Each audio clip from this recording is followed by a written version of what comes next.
Du lyssnar på Rise and Shine med Shirin, en podd där jag dyker ner i mina gästers liv, högt och lågt. Sen sprinklar jag allt med lite hälsa. Mitt favoritämne. Bästa kombon om du frågar mig.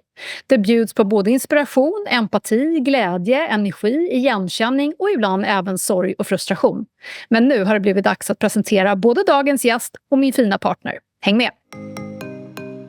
Podden sponsras av Hormonology, företaget som stöttar kvinnohälsa med information, produkter och utbildning och som riktar sig till alla kvinnor som vill lära sig mer om hur deras kroppar fungerar samt om menscykeln eller hormonell obalans. Gå in på hormonology.se.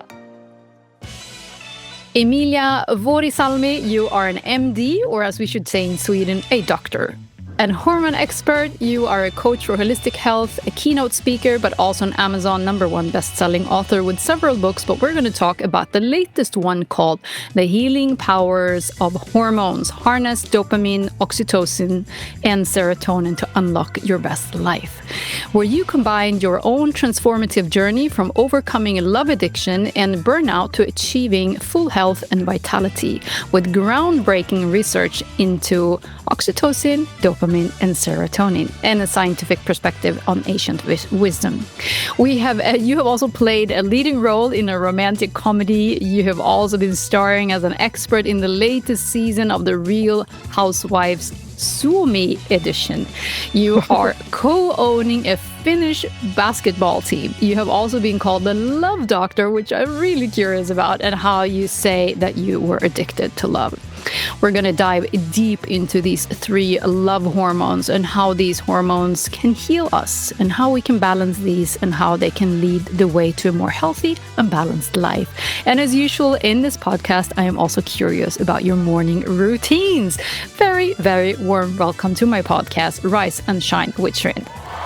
Thank you so much. I'm delighted to be here. I am so honored, so happy. And we talked a little bit before we started recording, and we realized that we are a little bit in the same energy level, which is really nice. And, I can feel the vibes already when the first email hit my inbox. And thank you to my friend Anna. She recommended me. She's also Finnish. So thrilled about this conversation. So before we start anything, I want to know, how are you today, Emilia, and where are you located? I am very good. I'm at home in Finland, Helsinki, watching the sea and forest from my apartment. I really love this place. It's like, even it's in the city, so it's surrounded by nature. My daughter is here with me. She's 19. She's doing something somewhere behind. I have 2 kids. My other kid is with his dad. I'm actually separated from both of their dads, but really good friends. So that's part of my Same story. as me. 2 kids, 2 different dads, divorced from both. High five. High five. High five for that. And so I must say that I am in a very good place in my life. And every day I'm so grateful, because it definitely has not been like this. Always. We're definitely going to dive into that, because I'm really curious about that. Unfortunately, we only have an hour. And I have so many questions. But first, I want to know, for how many years have you practiced medicine, and when did you find that you had that calling to reading? Well, medicine? You know what? The fact is that I never had that kind of calling. And I know, like many of us, when I was studying, I was really good. I was good at school. But I loved everything. I loved, sports, mathematics, biology. I loved actually economy. I was secretly dreaming to be a dancer or an actor. But then I think it was like some kind of unconscious pressure from my family that, you should be a lawyer or a doctor. And I really wanted to make my parents proud. And I must say that the biggest influence probably was from George Clooney. Because, Really? Yeah, because it was the ER, the TV show, and then he was so hot in it. So it was that time that I was kind of making the decision between law and medicine. So I was like, okay, I go there.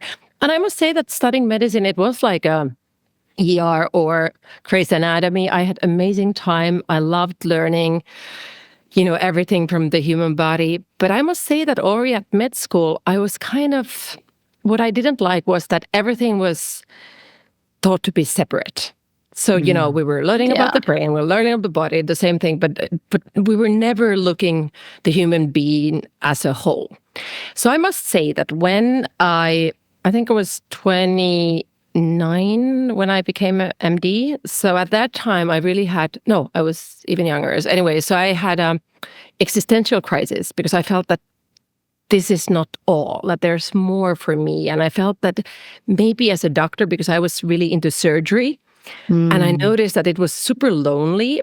And I felt like I wasn't using my superpowers. And this is one of the topics in my book, that I felt like even though it was supposed to be purposeful to be a doctor, I didn't really feel it. And then life came in. I met my ex-husband. Oh, wait, you need to say what your superpower is, or are you coming to that? My superpower, yeah. So my superpowers, I feel that I'm kind of very social. When I was a kid, I always loved to be on stage. I loved innovating stuff. I loved actually selling stuff. But, kind of just being alone doing surgery I wasn't using my superpowers. So then actually life came in, and I met my ex-husband, and he is an actor, and he's actually a famous actor here, and we fell in love. I became pregnant, and we decided to move to Hollywood. Ooh, I'm going there in a couple of months. Yeah, my old hoods. Yeah. And, that was kind of a gateway for me to have a little break and do stuff that I really secretly dreamt about it. So I was taking acting classes, and I was and I felt so alive. I felt like, live with every cell. But then after 4 years, I kind of actually thought that I would become an actor seriously, and I was kind of ditching my medical career. But then we got divorced. Obviously, it's not an easy thing, actor going there, the medical doctor wife suddenly becoming an actor. So, so we got separated, and I came back to Finland, and I went back to medicine. And he stayed in the States? No, we both came back here. We're both here, and now we're really good, super good friends. That's good. But I must say that I felt so empty and almost like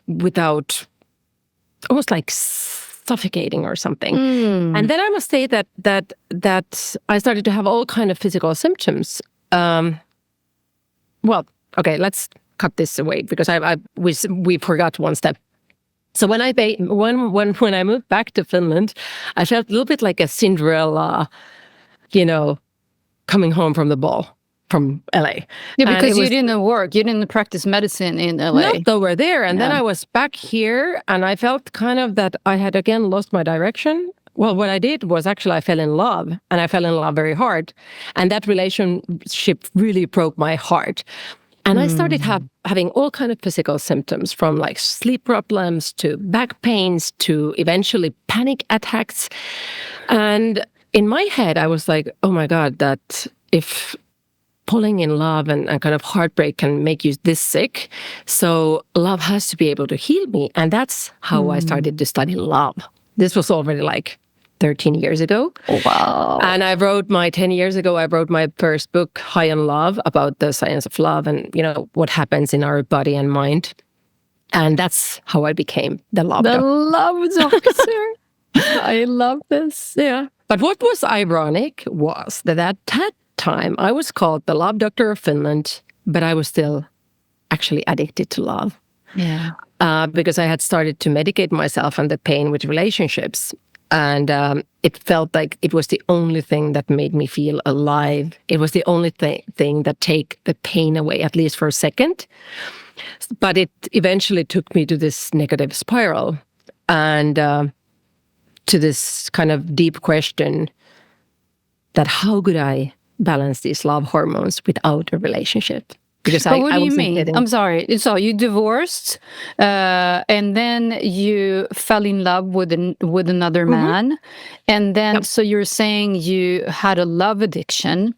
So you're saying you were dating around. I started dating around, yeah, because you wanted that kick. the kick all the time, because of course there was that pain. And, in the root of addiction, there's usually a pain that we want to mask. And for me, like, for example, I don't really have severe childhood trauma. So I never had addictive behavior at my 20s or in my teenage years. But suddenly this heartbreak had, it caused so much pain that the only thing that helped to mask the pain was a new relationship. So I started dating. There was always somebody, and I became like a master in falling in love, like really good at it. So when these honeymoon months were over, you got tired and you changed. Yeah, then I changed. So it was this like pretty, not like one night relationship, but short relationship. A few months here from and there. Few months, half a year. And that spiral, there's a very fine line between addiction and passion. And I love how Dr. Gabor Mate said that, passion creates, addiction consumes. And love, or falling in love, really started to consume my energy. Instead of, my symptoms getting better, so like, or disappearing, they were getting worse. But what were the symptoms? Well, I couldn't sleep. I was totally on overdrive, lack of focus, brain fog, eventually panic attacks. And the funny thing was, like, I was living a really healthy life. Like, I had a good work. I wasn't really stressed out about work. I was eating super healthy. I was doing yoga. I was doing it all. Actually, I was boosting my hormones. Like, these days there's this how to boost hormones, how to boost dopamine, serotonin, oxytocin. I was doing all that. I was taking the warm baths. I was doing a sauna. I have been actually doing cold exposure since I'm 12. Because you're Finnish. Yeah, and it's been my intuitive it's way in your DNA. Also regulate my nervous system. But nothing wasn't helping. And so there I kind of ended up having this dark night of soul and kind of being in very deep place. And that kind of, from that darkness, raised this question that how could I balance these love hormones that I had already been studying for years?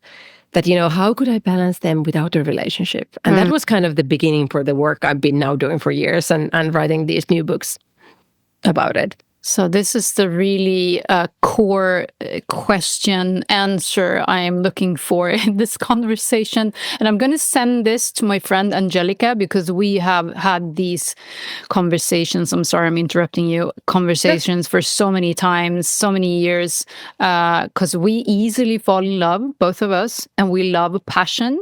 We're both passionate. Yeah. And we're both trying to find, well, I'm single, by the way, but we're both trying to find that balanced feeling where you can enter a relationship and just finding peace instead of finding that fire all the time.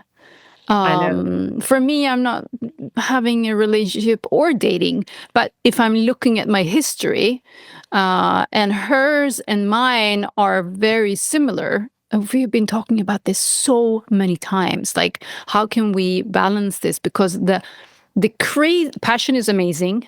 I mean, it's also, I think, like, everybody doesn't. I mean, some people can go through a whole lifetime without feeling that amazing passion because it's really a rush. But it's also, it takes a lot of energy. Well, this is the core. I get you, because I was exactly doing that same thing. And the thing was also that I needed to, this is kind of the first hormone of these three that I talk in my book, that I really needed to work on the sustainable flow of my dopamine. Yes, please. Because, I was really looking at from the relationship. I was actually looking for meaning from the relationship. So everything shifted when I started living my life very courageously. And instead of thinking what I'm supposed to do, instead of like, well, I'm a doctor, so I should now work on a clinic. And so everything changed when I was brave enough to start to write my first book. I was brave enough to just to do stuff that bring me joy. Like this acting thing. Like lots of people, my first kind of thought when I had the call that would I come and audition for this lead role for a romantic comedy, it was like, of course, like, what about my credibility as a doctor? Yeah. And then, but then I was like, I really like, I just felt my heart bouncing. I was like, I will regret if I don't do it. And when I did it, it was amazing. It was fun. It became a critical acclaimed show. But more than anything, I was able to show other people and next generations, my daughter back there, that you can do this all. You can be a doctor and you can still act. You can be a lawyer and you can be a pop star or whatever. Yeah. So that's been kind of when it comes to dopamine. So one of the crucial things to just follow joy, and then the purpose will come kind of naturally as a byproduct, I would say. Because lots of times we are like, you should do things that are purposeful. And you're like, okay, but what's that? Like, how do you find purpose? And I always say that use that joy as a compass, that it doesn't have to come right away. But eventually, when we do stuff that kind of rise our energy levels, we will spread that. Yeah, because we've probably felt it, but we don't know the word for it or why it happens. No. Yeah. So that's kind of, and I also I have named in this book, lots of your listeners probably already now know something about dopamine. It's the hormone of drive, purpose, motivation. When you're dopamine high, I think we too are dopamine high people. So we love passion, we love risk, we love standing, at the edge. So, but at its core, I have realized that dopamine is actually the molecule of our direction. And I felt that, when I was struggling with addiction, I had actually not just broken my heart, but I actually had lost my own direction in life. So that was kind of looking for dopamine from relationship, from men, from for some people, it can be alcohol or drugs or shopping or extensive work, whatever. So I kind of had to ask these very simple questions. Who am I? What makes me happy? What are my superpowers? And just forget what the world expects. So I think that's kind of like the core of dopamine, trying to tell us to slow down and listen, like whose path I'm walking. I have a question about addiction here, like dopamine addiction and addiction in general. Do you think if you are a dopamine junkie, like you and I, and many people that I know, do you think that you have per se an overall addicted personality? Like, do you have to change if you heal from the love addiction? Do you replace it? Do you need to replace it with another addiction? Or are you healed from your addiction now? Do you understand my question? Yes, absolutely understand it. So before I thought that, once an addict, always an addict, blah, blah, blah. Now I totally disagree. We are all able to heal. And this is a great way to introduce our other hormone. Because back at, when I was unbalanced, I thought that, I'm dopamine high and I need to work on my dopamine levels. And I thought that serotonin, the second of these three main love hormones, that I felt like, that's the boring hormone. I don't really need to focus on that. And now I have realized that it's as important as dopamine. And actually all these three hormones, they work all the time together. So maybe one of my biggest challenges was that I was focusing on dopamine and serotonin. If dopamine is like the gas, so serotonin is the brakes. And when you don't have serotonin, the dopamine takes over, we're overdrive. You probably feel that, I still even I feel like I'm balanced and healthy. So I get easily overexcited.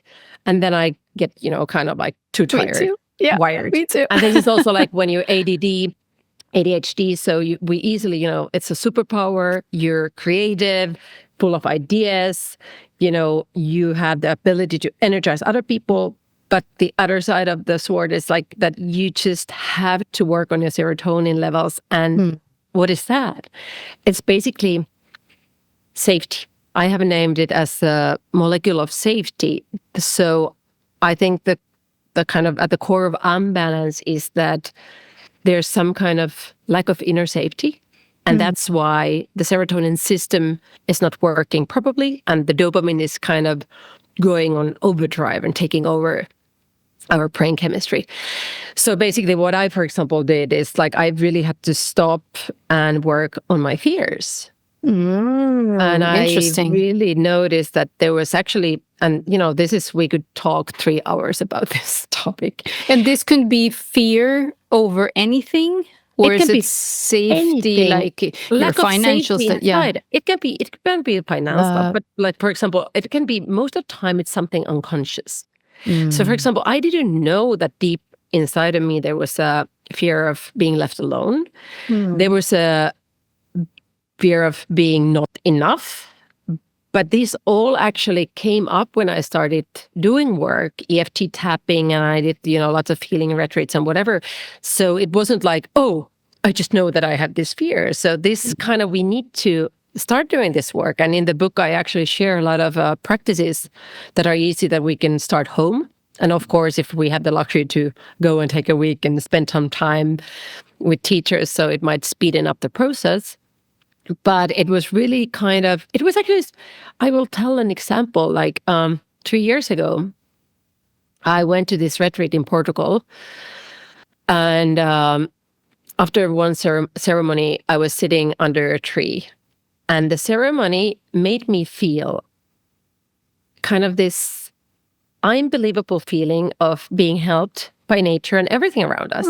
That I was just crying because I realized that since I was 16, I had always thought that at the end, I have to do it all.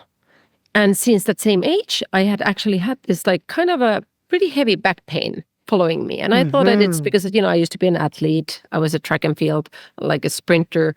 So I thought that, it's just like, it has to do something with that. But can you imagine that at the age of what I was like 43. So I'm sitting under the tree, and when I have this deep realization that actually I am held and kind of connected and loved. So next morning I wake up in my tent and I can kind of hear and feel how my back kind of breaks open. Wow. And my whole like pelvic area and everything just relaxes. So this is like, I think, a very kind of clear example how the mind-body unity works. That I never thought that it was that fear that was actually then affecting. Of course, now I can explain it if you're interested, like how it works. So basically, when there's unconscious stress, we start breathing like easily, a little superficially. And basically, when we breathe superficially, we start, tensing the upper muscles, shoulders, upper back, and that starts eventually reflecting also like our psoas muscle, our pelvic area, our lower back. So many times this is like if I have patient coming in and they have lower back pain. So the first question I try to ask usually is like, is there something that makes you feel that you're not as safe? Is it like maybe financial? Feel of lack of safety, let's say the women or man, if you're going through a divorce. So lots of time you will have that because you're like, okay, now I have to take care of everything. And what if I get sick? And then you start having this horrible back pain. Or it can be, this fear of, like I told what I had, that I will be, die alone. I was literally like I was. That was your fear? I was, because I felt that I will never feel that love that I had lost, and I will, just be sad and alone. And then when I worked with these, I eventually, I got to the point that I was so happy by myself, like totally just happy. And then, as we know, the cliche, when you don't expect anything and you're just happy, so then like a nice lifting love arrives. Like for me, 3 years ago, my boyfriend, or now we're engaged, but he came into my life and then I was ready, like you can be now. Like I never thought that I could be ready or I could be happy in this kind of like safe, easy love without constant fighting like and drama, or peaceful. I had actually I made this dream board, or not even dream. I think I'm a little bit lazy with those, so I just wrote it on a Post-it stamp like 3.5 years ago. A safe heaven.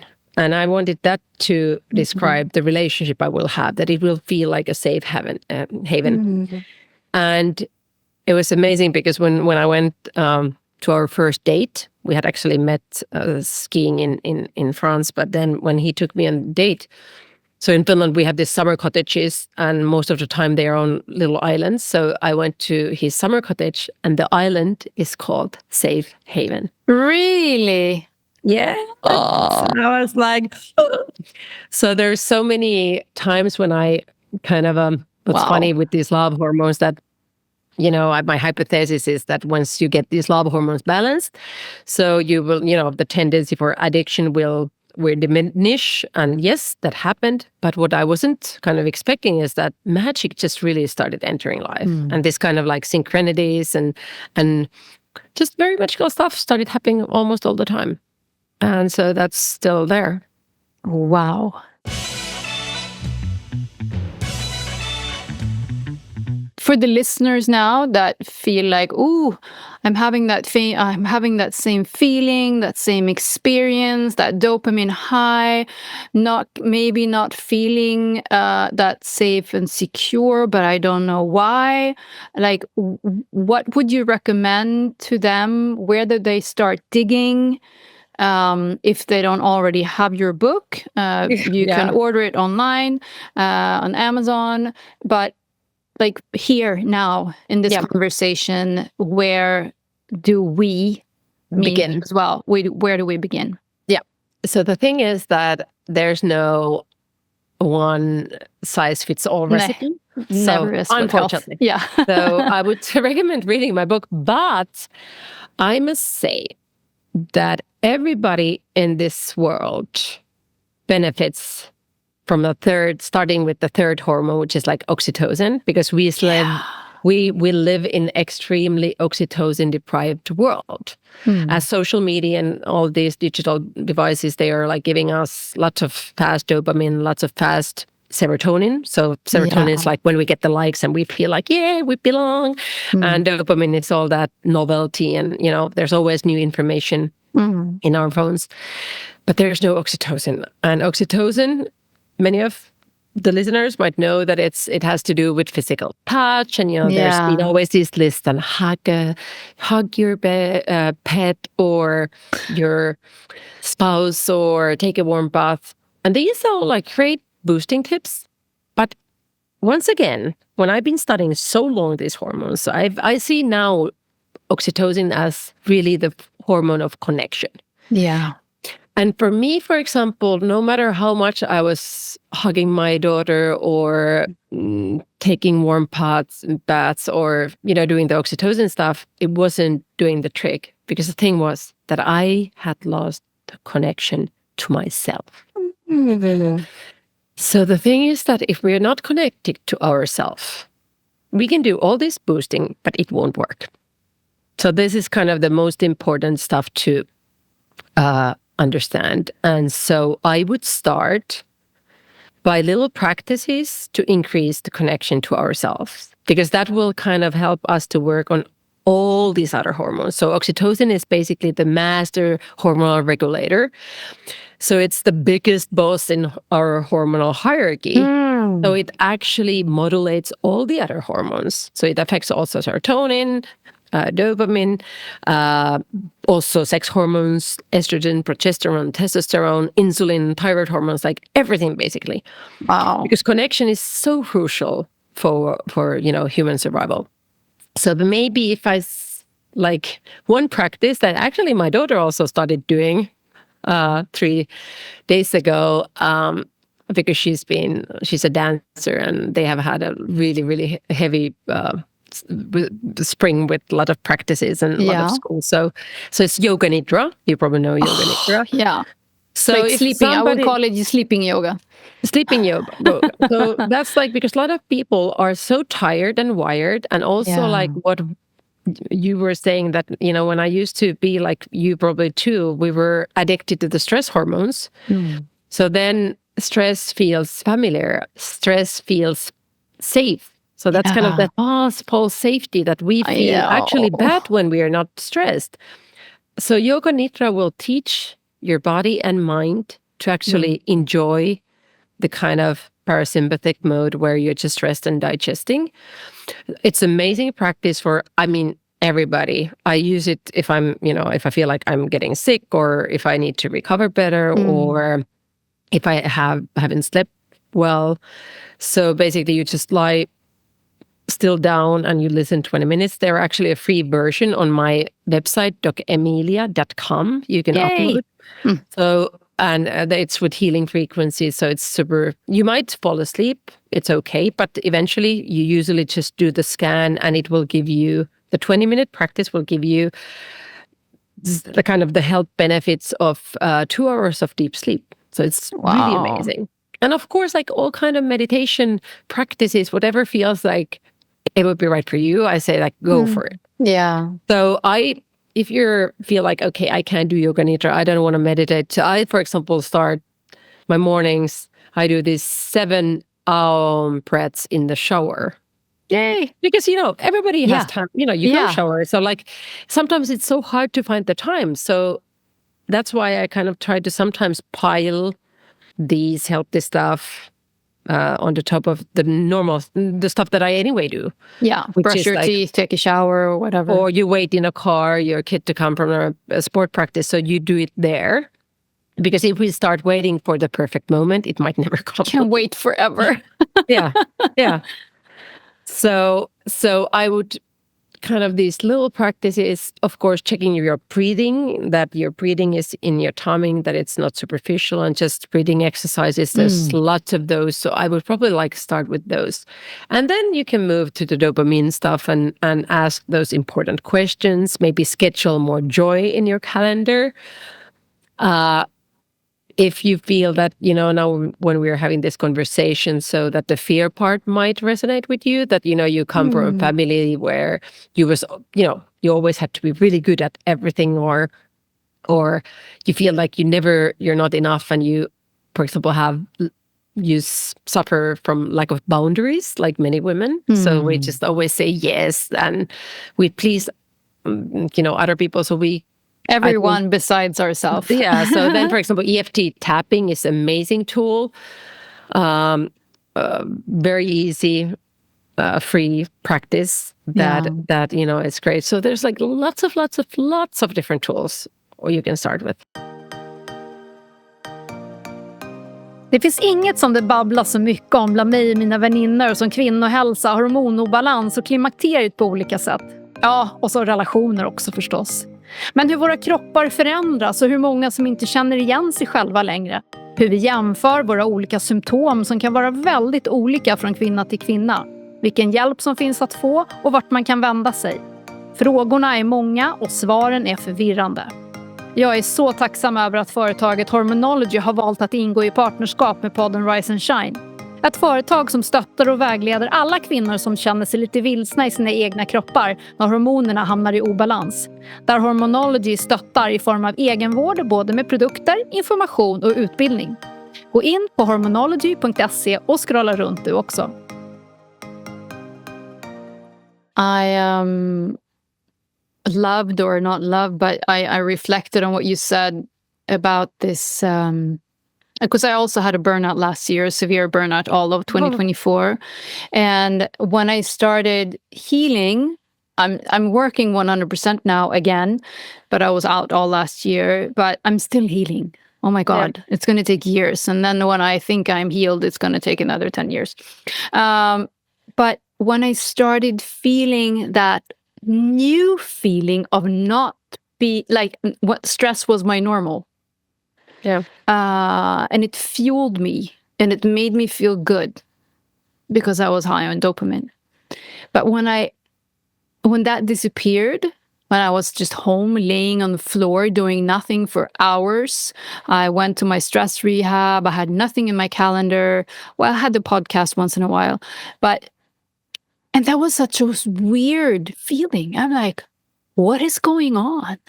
I feel pretty okay, but I'm not feeling stressed. And then I started feeling like, oh, I'm stressed because I'm not feeling stressed. Yeah. And you're so sick, like a sick mind. And there were so many feelings going through my mind. I was so angry. Not with myself, just angry. And then I was so sad. And then I had anxiety. And then I was stressed. And then I was tired. And I just had this symphony of feelings. But I remember this specifically that you were talking about, because the normal was stressed. The normal was like a million things in my head. And when I didn't have that, that felt so weird.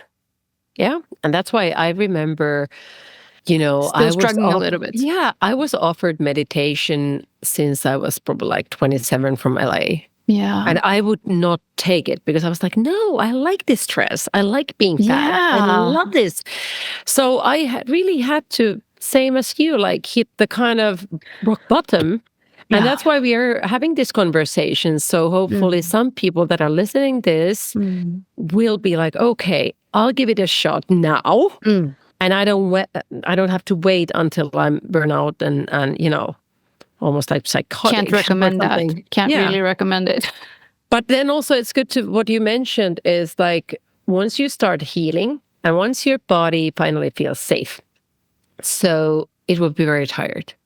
And I was, for example, when I started like really healing, so I was exhausted because, it had been so many years that I was, there was like toxic relationships and all kind of like really stressful times. So when my body and mind finally felt that, now I'm safe and now I can recover, I did not do anything else than like basically like just lie down and just be. And I'm an entrepreneur, so I could do it. For a lot of people, it's super hard. How do you talk? Or I'm laughing. I'm the same. It's so similar. Your story is so similar to mine. Yeah. Yeah. So, but like normal people. So it's like a really good friend of mine was just saying, because she just started a new position as a CEO for this big company, and she said that, damn, that now she feels like she's getting super bloated. Like she's getting more migraines. And what do? You like, and then it's really hard, like just do yoga nidra and meditate. And maybe, your body is saying that this is not the right work for you, but you can't just quit right away. So it's like, I sometimes, what I may be trying to say is that it's not always that easy. That I was also like lucky that I was able to take time off. And sometimes you just have to juggle a little bit and then just do this. That's why yoga nidra is great, because you just need 20 minutes. So you can actually do that like on your workplace after lunch or whatever. Nobody will hopefully notice. Yeah, you don't have to perform anything. You just lay there and listen. You don't have to go anywhere. It's free and you can do it wherever. Like I have been doing yoga nidra and this like energy healing sessions at the weirdest places, like because I don't really care. I might be at the office and I just like, or a restaurant, and I will lay down and do it. But really? I do it in but a then restaurant. People think I'm crazy. Yeah, I was about to give a keynote. Maybe we are a little bit crazy. we are. And then I was like, well, now I want to live like I preach. And I was super tired after lunch. And I had like extra 30 minutes before I had to hit the place where I was going to give the speech. So I was like, well, I will just lay down on this couch and do yoga nidra. And then there was literally like 3 people coming and knocking, like, are you okay? Are you okay? We thought that you had some kind of like a breakdown, breakdown or something. So of course, the world we are living is not really, really supporting this yet. But I think eventually money rules. And when companies also will notice and how much you save when people are taking care of themselves. So they will definitely start paying more attention that people will do this healthy we hope so. Yeah. To prevent. But Emilia, do you think that like people like you and people like me and maybe a lot of the listeners and a lot of people around the world, do you think there's a certain personality that are like this? Definitely. So, or do we have to do we have to go through some childhood trauma, or could it be also just a personality? Well, I think it's always a combination. I mean, like it's part of it is our DNA, our genes, whether we're dopamine high or serotonin high, then whether there is trauma or life experiences that had kind of shift the serotonin balance from safety to not safe, which will then cause problems. And then the environment where we're living, if it's very competitive and, you know, we start easily, you know, there's mirror neurons, so we actually absorb the energy around us. Yeah. So that's one thing. So there are a lot of, I think the answer is that it's definitely a combination, always. But the good thing is that we are, you know, a lot when I don't know who it said that, you know, trauma can happen in seconds. So also like healing can sometimes happen really fast. Yeah. And I was actually now preparing my speech for the UK Sauna Summit, and I was thinking about like the epigenetic changes in Finnish people when it comes to our relationship to sauna. Yeah. Because what the people, you know, in many countries, they don't realize that I have spent probably hundreds of hours in sauna already in my mother's womb, you know. Oh, yeah. Like, yeah. So kind of the sound probably has been very safe for me. Yeah. And this is like, that's why you can't really teach it because it's so deep in our DNA. And now when we know more about epigenetics and how it works, so just let's say that the difference between Swedes and Finns, because I've been working with my agency, my literature agency was actually Swedish, and I had to go to Sweden actually to get international deal because in Finland we have this war trauma, so we value safety. So people always think that no, we should not aim so high and let's just do how we've always done. So I actually have to go to Sweden. So people were like, okay, let's go. Really? And we signed with the biggest publisher, Premium Random House UK, and thanks for the Swede for that. But the thing kind of here is that the Finns, for example, the war, it has affected our grandfathers and mothers. So basically, when I was writing my book, I just I had these huge realizations about, for example, my mom's behavior. She was very, very loving and amazing person, but also like kind of, I now see that there's been the war trauma that has affected her serotonin system. So she was always doing like she was not able to save her energy. You know, regulate her energy levels, and that comes from that war trauma problem and how her childhood was, because her father had gone through the war and he was super talented, very kind of successful businessman and athlete and everything. But then every other week he would get crazy because of the war trauma, and that would of course like shake the inner safety of my mother, and now it really kind of during the past years it's been super interesting because I have realized why I am like I am, why I have been, you know, the mother I am, and then again how I could become better person, better a companion. Like sometimes my boyfriend still says that you don't listen, and I was like, oh yeah, because I know that I'm all the time in my own head, and that's kind of the part of my childhood thing that I always escape in my head, and that's why I feel that I'm creative and I have a lot of ideas. But the other side of the coin is that I just sometimes lose every word my husband or fiancé is telling me. And so, but I also understand where that comes from, and I'm really working on that. I love that you're talking about this, because I don't think that we, like the media, we don't talk about this enough, because we inherit not only our own traumas. We don't even need to have traumas. We inherit our parents and their parents before them. I don't know how many generations back, but for sure in our DNA, we do inherit our parents and grandparents' traumas or whatever they've been going through. I think it's really good that you're talking about this, because I don't think that we hear it or read it, talk about it enough. So you get a fuller explanation to why you and I and everybody else in this world act the way we do, or feel the way we do, or whatever. Yeah.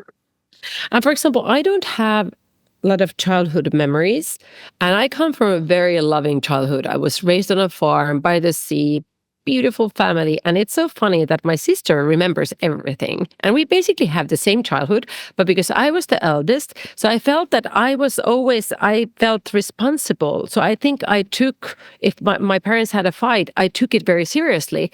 So for some reason, it became more traumatic for me than it became for them. Yeah. So it affected my brain very differently. So it's also good to kind of understand that trauma is not that there was like something crazy that, you were beaten up or... No. Like I didn't really not have anything like that, but still I do have this, like, that I have very few memories from my early years. Yeah. And then the tendency, for example, to escape in my own mind.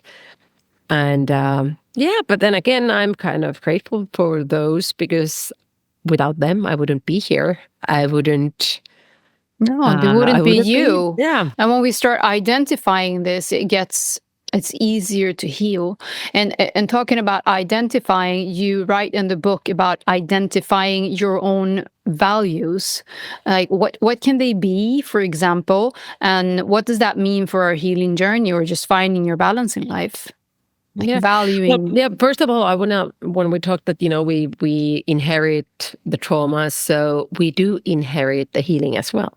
Yay! So I think that's always good to remember. So when we're working on ourselves, we're also working for the future generation, for our kids. So it's such a great thing. But I think values, I love Maya Angelou. I think it was her who said that courage is the mother of all values. Mm-hmm. That if we're not courageous and honest, brutally honest about our values, so we're not actually, we're not living our true self. We're not living them, our true self, because sometimes we think that, well, we all, so we just have to really listen that, for example, for me, and values, they also changed, because, for example, if you lose something, I was in a relationship once that I lost my freedom. Yeah.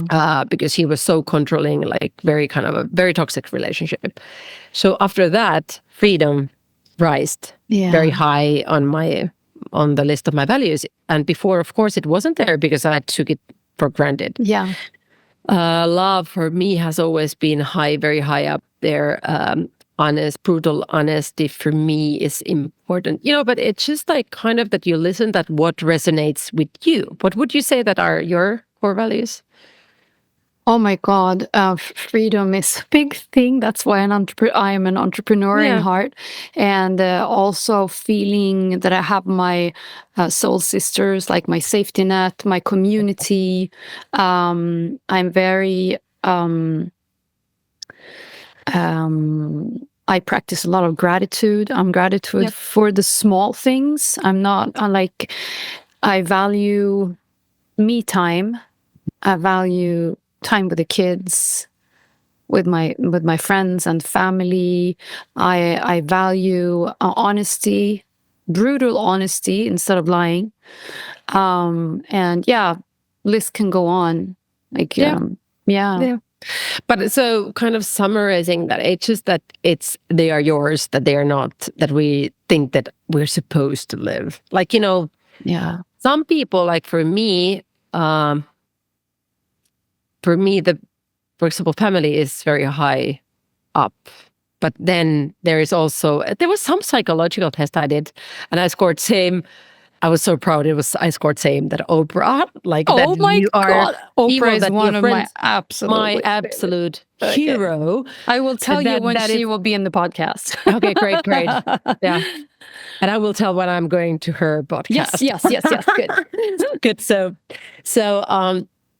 So anyway, so it was like that, for example, for me, that it's great that I score that there's as important is kind of the love for the community and family, and then kind of your career. So it's in a way, there are some people, I think it's also okay to know that some people might feel that their career is more important than spending time with their kids. And that's then their value. Yeah, and then there are that's people fine. that's For fine. them. And then there are people that are, 100% like kids are more important, but just to be honest with it. Yeah. Because there are so many, I have a lot of actor friends, and I love because most of them are so passionate about their work and they just say that they are so much better moms when they started working pretty early after having kids, because for them it's just like they need to do it, and then when you're with a kid you're happy, you're energized. So this is just, once again, listen to your values and what do you need, instead of not doing what you need and then being on a bad mood all the time and bitter and just one thing, by the way, I would be an awful stay-at-home wife and stay-at-home mom. I really love my job. I love the balance with my job and like this. I mean, this is, I have to pinch myself. This is actually work, which is amazing. I'm talking to you. So I really love that. But I love the balance, like the family, friends, me time, work, going back to nature, balance in my life. I like both sides. Yeah, I think I feel exactly the same, that we're so blessed to have this combination, but it didn't come easy. I just, for example, I was just talking with my sister, and I just signed this dream collaboration, and I said that, well, it was like a dream, like a really well manifested thing.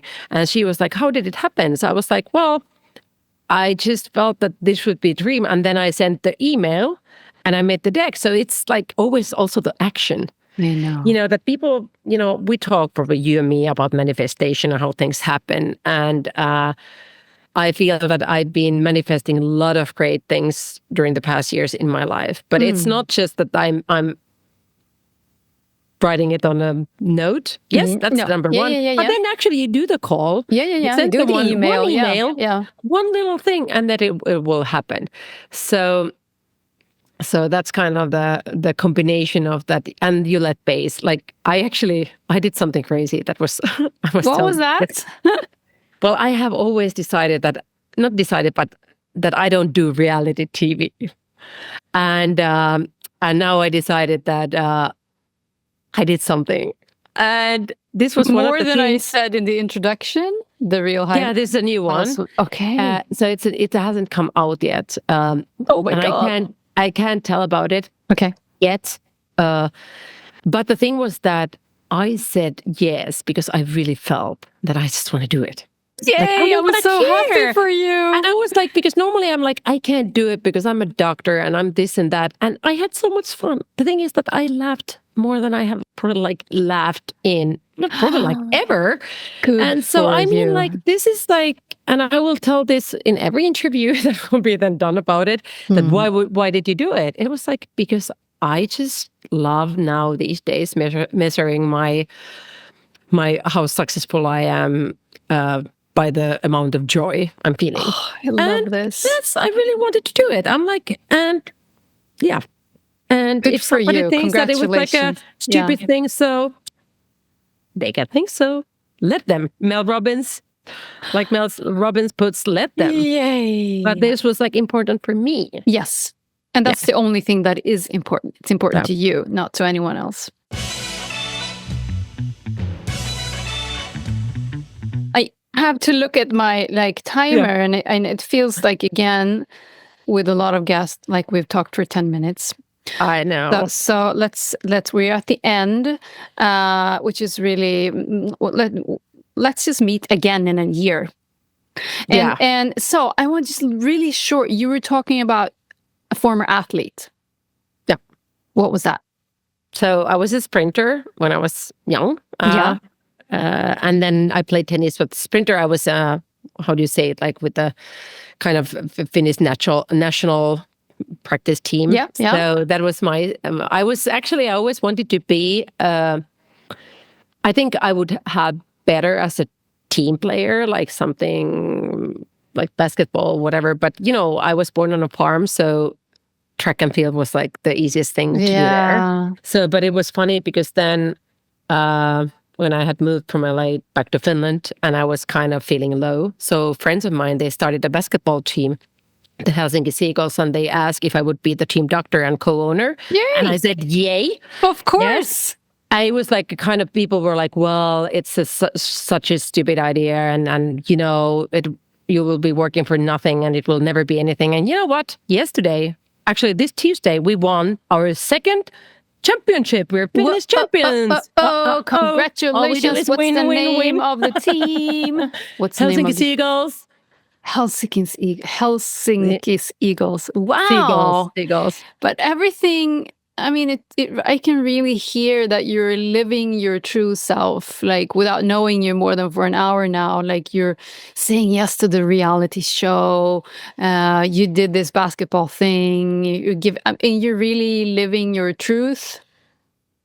Yeah. It's. I think things when you do the work and you get aligned, and that will kind of, when you're living in alignment with your true self, basically all the hormones will naturally be more balanced level.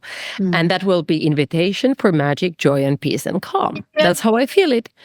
I love that sentence. Yeah, and of course, life is always about growth, and there will always be challenging days. But I think we will still. It's really worth it to do the work. It's not always easy, but it's worth it. Yeah. Wow, Emilia, what does your morning routine look like? The only question that all the guests get.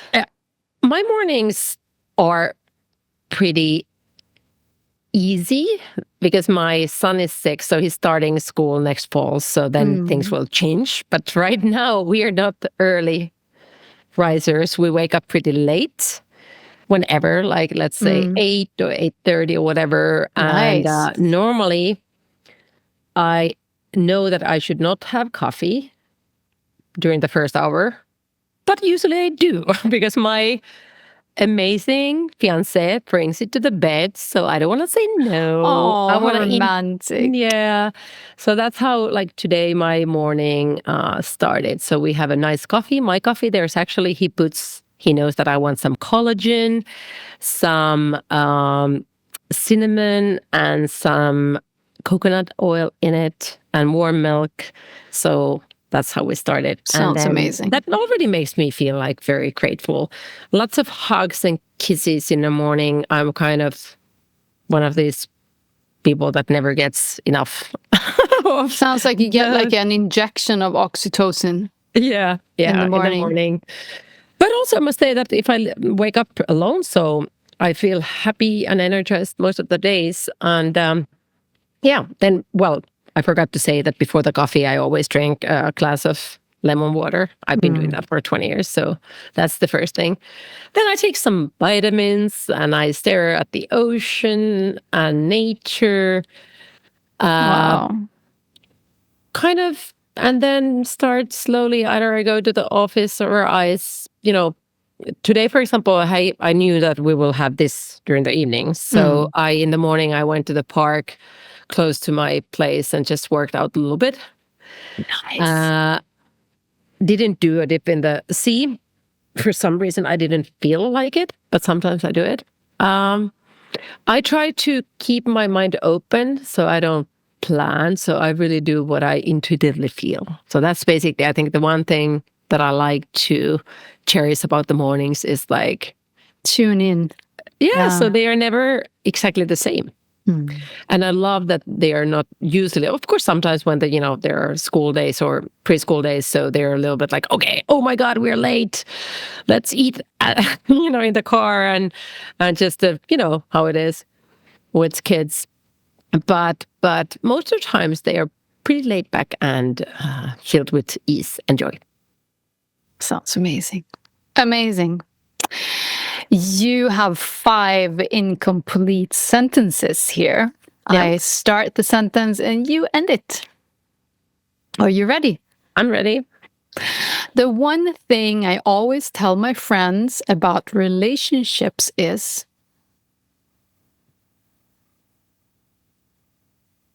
The one thing I tell about my relationships... Everything.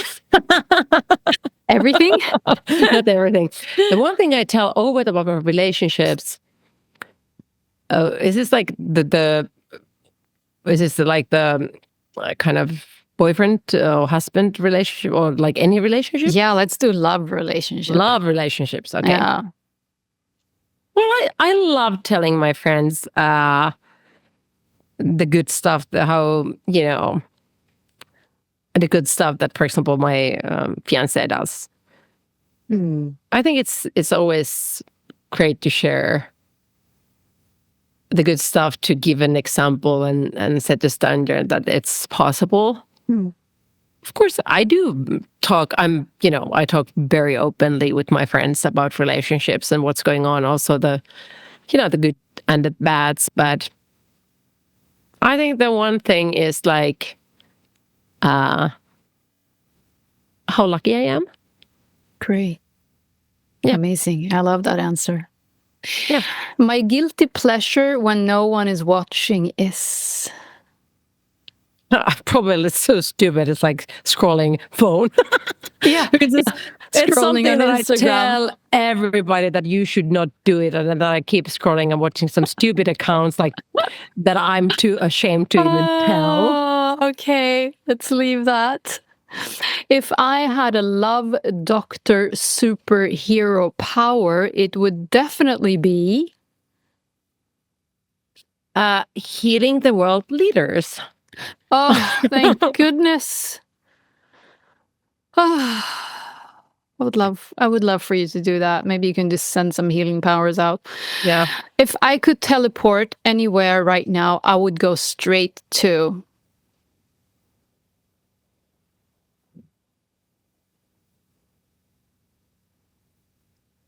I would go some beautiful warm beach by the ocean and surf with my kids. Like that. I'm coming with you. Yeah. My hidden talent that no one really knows about is... My hidden talent. No one knows about my hidden talent. Well, I can... stand on my head and do a splits. Great. Send me a picture. Send me a picture. Amazing answers. Thank you. Very superficial, but at least we want to heal the world, heal the healers. Or maybe you can sprint almost as fast as Usain Bolt. Yeah, maybe a couple 10 years ago. Yeah. Okay, so you can just relax now. I have a little short resume of today's topic, so you can just lean back. Okay. It was clear to me after my burnout last year that I am a dopamine junkie. My first footstep in the gym, in my running gear, or on the tennis court after a year and a half, my body went bananas and I couldn't control it. I forgot everything else and I was just in the moment. It's like I get super focused and I don't feel my weaknesses. I only feel strength, power, joy, energy, and pure happiness. I get high on joy. In the moment, it's absolutely amazing, just like we've been talking about. But in my now not so strong body, where I have zero tolerance, I totally crash after a rush like that. My body responds to stress, even in a joyful situation like that. And a dopamine rush is so strong. And after that comes serotonin when I come home. And for example, when I do yoga or play tennis, I also get the rush from oxytocin. And that is really a lovely hormone. I also get the oxytocin from my kids and my amazing friends. They really mean the world to me. We talked about core values earlier, and for me, some of them have been the same forever, but some have changed and evolved with time and age, and also after last year's burnout experience. We learn and we live. But for sure, I am more aware of these hormones now and how they affect me.